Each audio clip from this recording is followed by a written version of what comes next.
被这几个家伙追食追到家里面来了。门口还有一只，不过今天我只发现了3只，那只短尾巴的没看到。不给吃的赖这儿不走了。看看这只的眼睛，还抓不到，还不让我抓。看，你别看它跟着你，你手一去它就跑了，飞到我手上来要吃的。这个眼睛好像要好一点了，再给它们滴一点眼药水。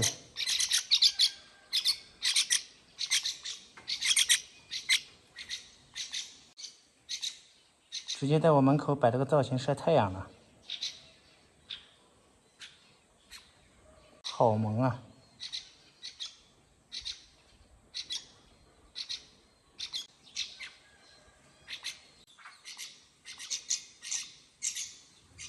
先来给它滴点药，这个就很听话，这眼睛还是有点红。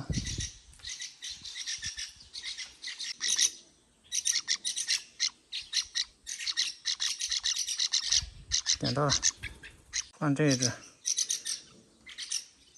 这边眼睛别动。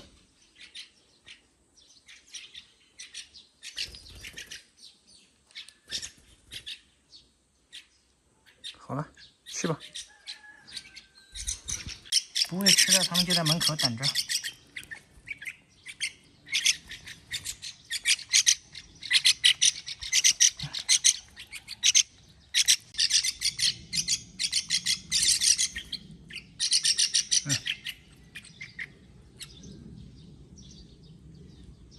吃饱了吗？这个食物里面我加了有治单氧风霜的药，今天看上去要好很多了。那个短尾巴的也不知道怎么回事，今天一直没看到。这还没吃饱，跑过来看我的手指头。你好会过日子，我这指甲缝里面还有一些食物，都被他发现了。好了，没有了。没有了，